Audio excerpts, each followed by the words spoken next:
Bonjour et bienvenue dans cette édition. Nous sommes le mardi 27 juin. Voici les titres.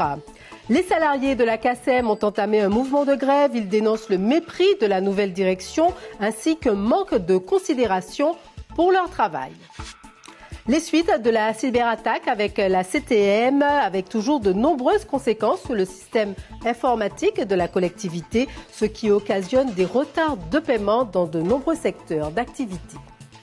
Le contrôle technique va devenir obligatoire pour les 2 roues d'ici 2024, une mesure décidée par le gouvernement afin de mettre aux normes tous les engins. Nous verrons comment est accueilli ce dispositif. Et puis en football, la sélection de Martinique a débuté victorieusement la première journée des matchs du groupe C de la Gold Cup hier en Floride. Elle a battu le Salvador 2-1. Le résumé du match dans cette édition. Si vous avez des démarches à faire dans différents services de la CACEM, ce n'est pas la peine de vous déplacer parce que depuis ce matin, tout le personnel est mobilisé pour une grève illimitée. Représenté par la CGTM-SOM, ils dénoncent le mépris de la part de la nouvelle direction et le non-respect de leur implication au travail. On retrouve tout de suite sur place Dominique Legros et Marc Balsa. De mémoire de Foyalais, je crois qu'on n'avait jamais vu autant de salariés en grève à la CACEM. Alors, ils parlent de manque de respect. La plateforme de revendication est très lourde, très longue. Depuis longtemps, c'est une affaire récurrente d'ailleurs. On a avec nous la représentante de la CGTM-SOM, une des représentantes, Sandra Palix.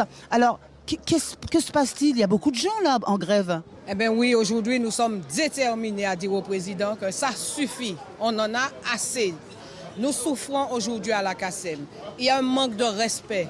Les procédures ne sont pas respectées. Il y a un manque d'humanité. Ils font du n'importe quoi à la CACEM. Nous avons affaire avec un trio infernal. Il faut que le président prenne son cheval de bataille et vienne nous voir pour qu'on puisse trouver une solution. Nous lui avons donné 3 chances de négociation pour la paix sociale, pour éviter qu'on soit ici aujourd'hui.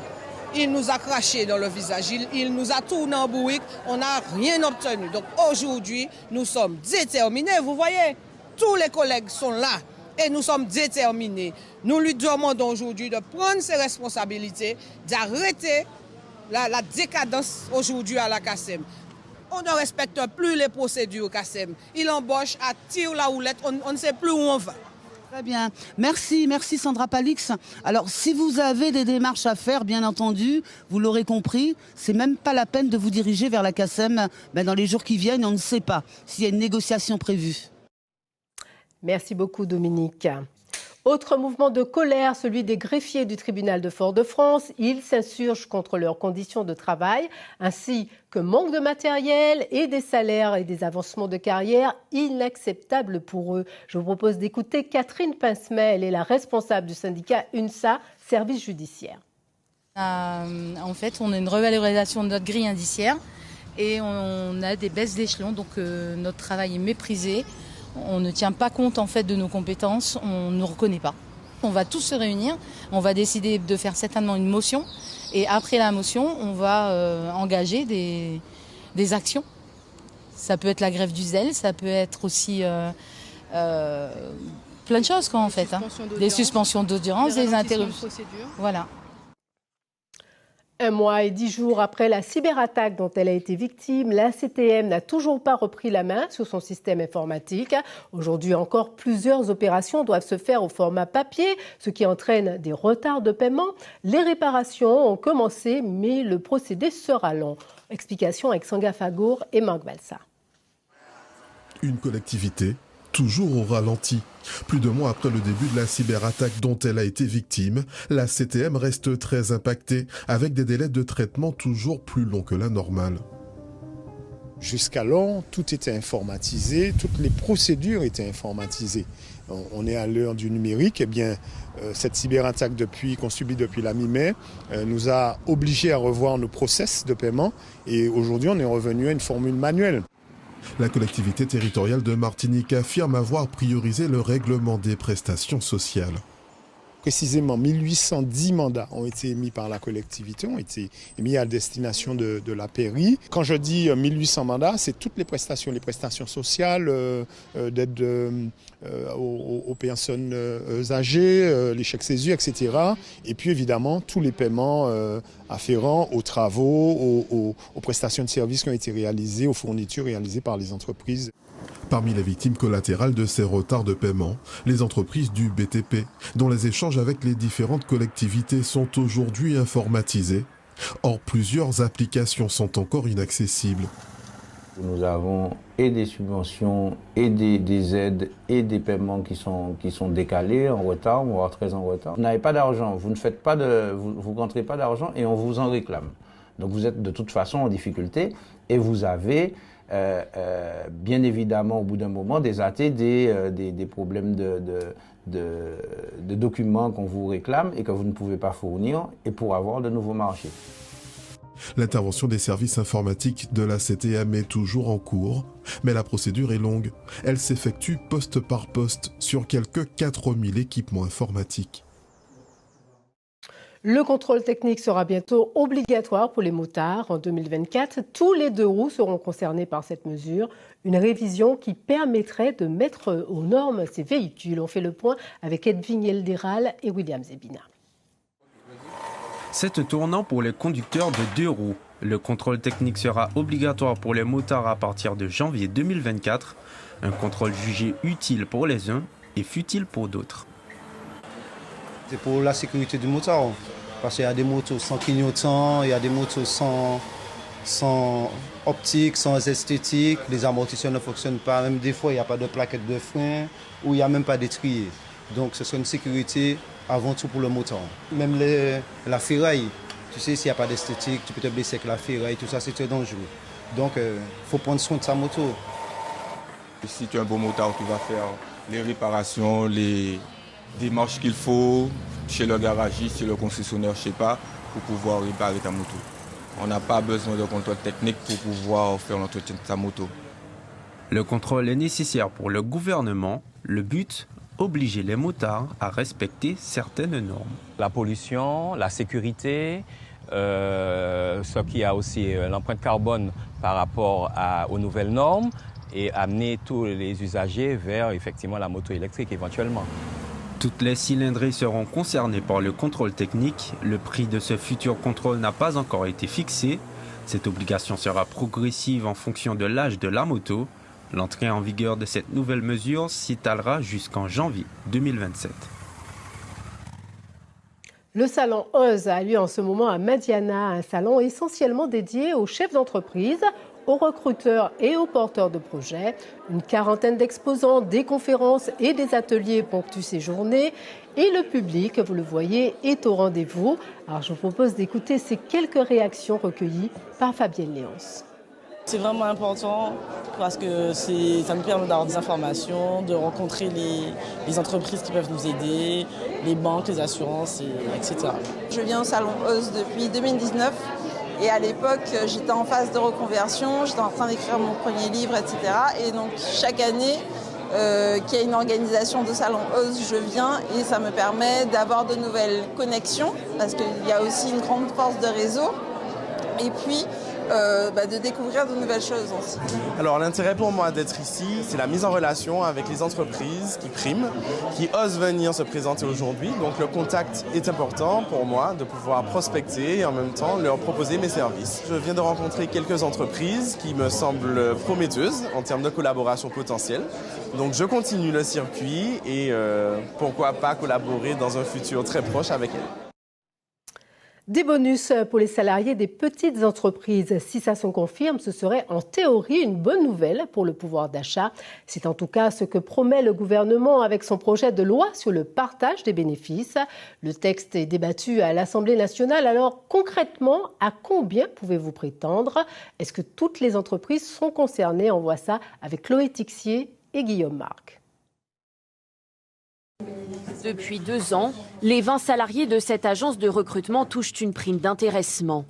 Gauthier Bouteiller en a déjà bénéficié, plusieurs milliers d'euros qu'il a pu verser en partie sur un plan d'épargne. Ça m'a rapporté à peu près, on va dire, 15% de mon salaire brut annuel. Donc, ce qui représente une belle somme d'argent pour pouvoir justement partir en vacances ou pouvoir épargner. Un dispositif qui permet aussi de recruter plus facilement. Camille Duboc a décidé de rejoindre cette entreprise il y a 4 mois. Cette prime a joué dans son choix. C'est quelque chose qui incite et qui permet aux entreprises, je pense, de recruter. C'est un facteur différenciant dans toutes les annonces d'emploi. Ça, moi, quelque part, c'est aussi ce qui m'a fait me dire que c'était l'entreprise qui me convenait. L'année dernière, plus de 5 millions de salariés ont touché une prime de partage de la valeur, 790 € en moyenne, quelle que soit la taille de l'entreprise. Mais dès la fin de l'année, le gouvernement veut rendre ces dispositifs obligatoires pour les sociétés entre 11 et 49 salariés si leurs bénéfices représentent au moins 1% de leur chiffre d'affaires 3 ans de suite.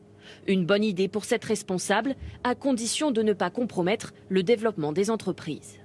Nous, on est pour le partage de la valeur, mais on ne peut pas non plus tout réguler. Donc on pense qu'il faut laisser quand même une certaine flexibilité entre les collaborateurs et les entreprises. Il y a pas mal d'investissements qui sont nécessaires, donc il faut vraiment que l'entreprise puisse à la fois respecter ses investissements.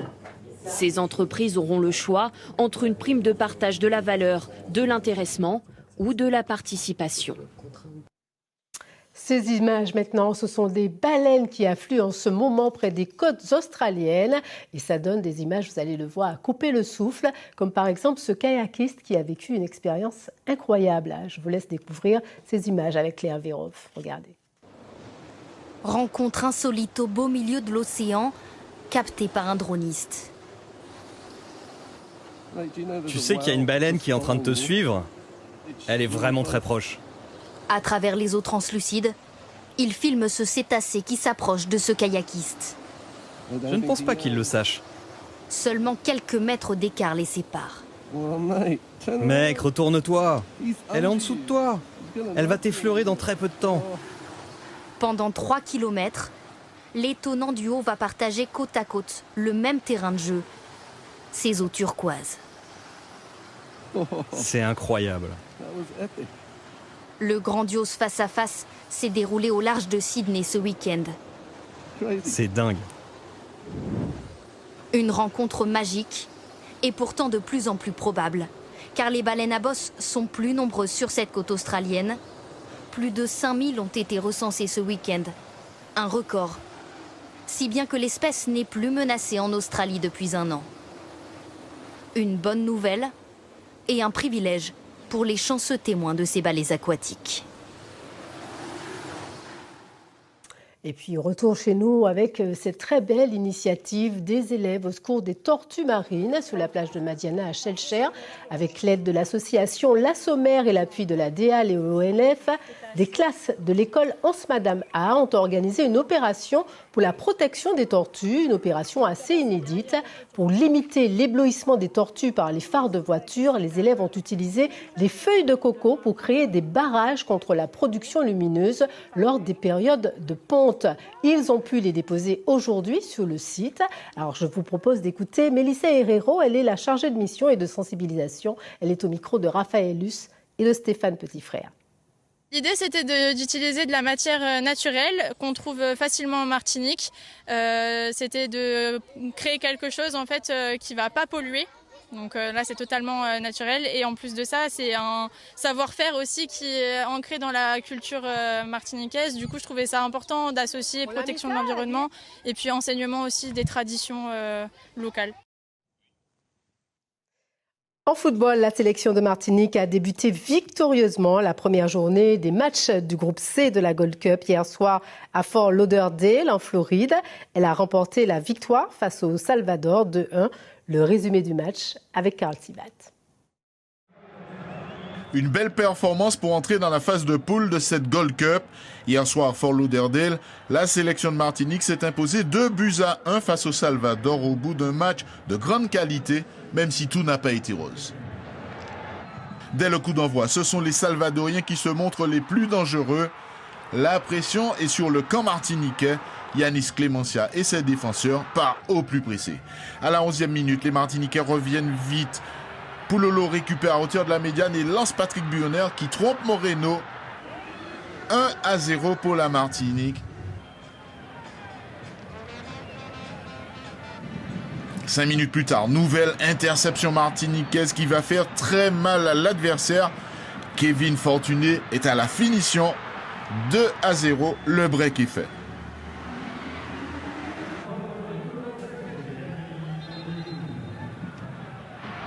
Les Salvadoriens tentent de revenir dans la partie. Clémencia doit s'employer pour garder sa cage protégée au prix de belles parades. À la mi-temps, le score est de 2-0 pour la Martinique. En seconde période, le staff salvadorien procède à des changements dès la reprise. Le Salvador va se ruer à l'attaque et dès la 48e minute, Jonathan Rivieres s'écope d'un carton rouge et laisse ses partenaires à 10, obligeant Marcola à réorganiser son groupe avec notamment l'entrée de Michalet en défense centrale. Le Salvador domine et oblige la Martinique à reculer. Clémencia doit une nouvelle fois s'interposer pour repousser une belle frappe. Fort de leur supériorité numérique, les Salvadoriens multiplient les offensives. La défense plie mais ne rompt pas. Ils y marquent même un but mais qui sera refusé pour hors-jeu. À la 79e minute, le Salvador obtient un penalty suite à un tirage de maillot. La VAR conforte l'arbitre dans sa décision. Face à face aux 11 mètres entre Enriquez et Yanis Clémencia, le gardien martiniquais s'interpose. Grand ouf de soulagement. Dans les dernières secondes du match, nouveau penalty pour le Salvador suite à une faute de main. Tamakas transforme. 2-1 et l'essentiel est acquis avec cette victoire martiniquaise.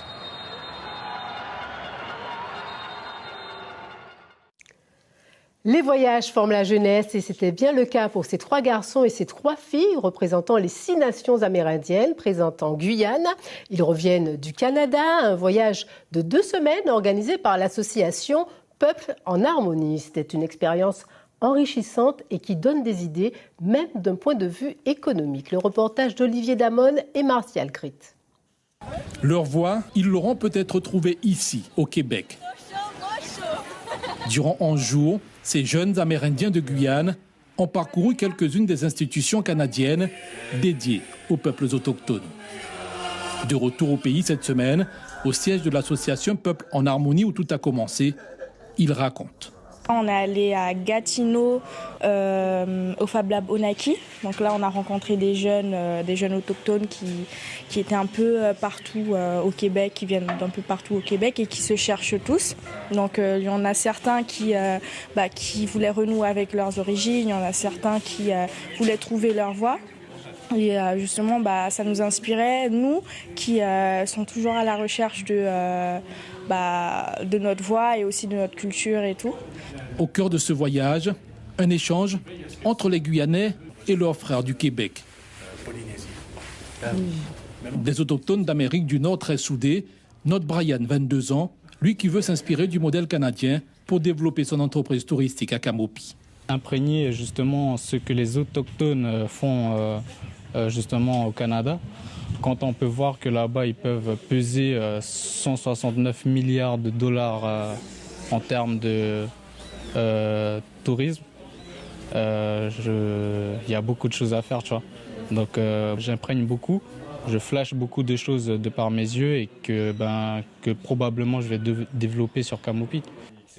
Sélectionner chacun pour son projet professionnel ou formation, ce voyage au Canada pourrait marquer un nouveau départ pour ces jeunes Amérindiens. Christophe Pierre des Jeunesses autochtones était l'un des accompagnateurs. Pour lui, c'est une réussite.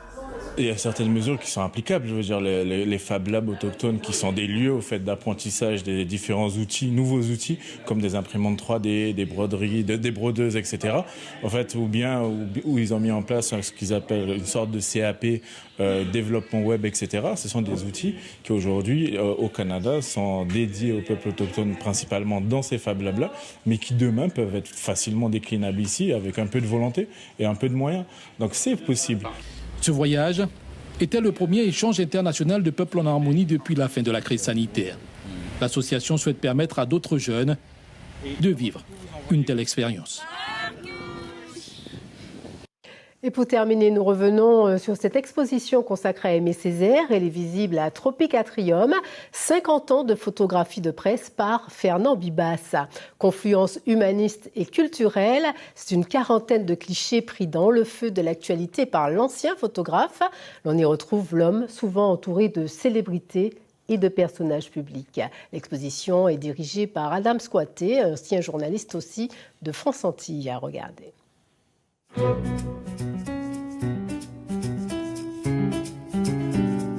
Ils ont rencontré Aimé Césaire des centaines de fois, réalisé des milliers de photos. Les deux anciens journalistes de France Antilles, ici avec Manuel Césaire, nous livrent ces instants volés au protocole. Ceux où le poète, regard toujours malicieux, reçoit le visiteur comme son égal, avec une simplicité qui surprend à chaque fois. Il y a ceux qui viennent comme s'ils étaient en pèlerinage. Donc, solennité. Et Césaire casse cette ambiance-là par peut-être un petit mot, peut-être un petit remerciement, et il devient très attentif, à l'écoute de son invité. Et ce qui m'a beaucoup frappé dans ces moments, il crée une sorte d'intimité. Ce n'est plus le grand poète, ce n'est plus le maire, c'est l'homme. En 1994, Youssou N'Dour, alors représentant de l'UNESCO, aurait voulu ôter ses chaussures en signe de respect. On le voit ici tout ému. Comme ces collégiens stagiaires à France Antilles, venus en reportage avec les journalistes. J'arrive, je les emmène avec moi, on entre. Je demande à M. Césaire, M. Césaire, nous avons 2 enfants avec nous. Il dit, ben, faites-les entrer. Et puis il les fait s'asseoir. C'est lui qui les a placés là, hein. Parce qu'il y avait une interview. On était venu faire une interview de lui, il les a mis à côté de lui. Ça prouve que, comme il était, c'était un vrai père. C'était pas certains maintenant arrivent, oui, c'est pas sûr de vous recevoir, tout ça. Les journalistes, ils sortent. Il n'y avait pas ça avec lui, hein. Tout le monde était les bienvenus chez lui. Pour son tout dernier anniversaire, une centaine de personnes du monde de la culture sénégalaise viennent en Martinique célébrer le poète. Au lieu d'un discours, il leur lira quelques lignes de ses écrits. J'ai voulu faire quelque chose, c'est la poésie. Mais derrière les vers, il y a un chaos. Et c'est en ce moment qu'il a saisi son recueil de poésie. Il l'ouvre et il lit quoi? Le calendrier lagunaire. J'habite une blessure sacrée. C'est ce que l'on retrouvera 10 mois plus tard sur sa tombe à La Joyeuse. Un moment de lecture. Voilà ce que demandera le prix Nobel de littérature d'Eric Walcott. Césaire acquiescera avec bonheur. De toutes les rencontres troupes officielles, Césaire était là. Et on le voit ici heureux de rencontrer un frère, discuter sur l'art ou la nature, et s'évader quelques instants de ses pesantes obligations. Voilà, c'est ainsi que nous refermons cette édition. Je vous en rappelle le titre principal avec les salariés de la CACEM qui ont entamé un mouvement de grève. Ils dénoncent le mépris de la nouvelle direction ainsi que manque de considération pour leur travail. Ce soir, c'est Edilia Eugène Mormain que vous retrouvez au Le Journal et je vous souhaite de passer une très agréable après-midi.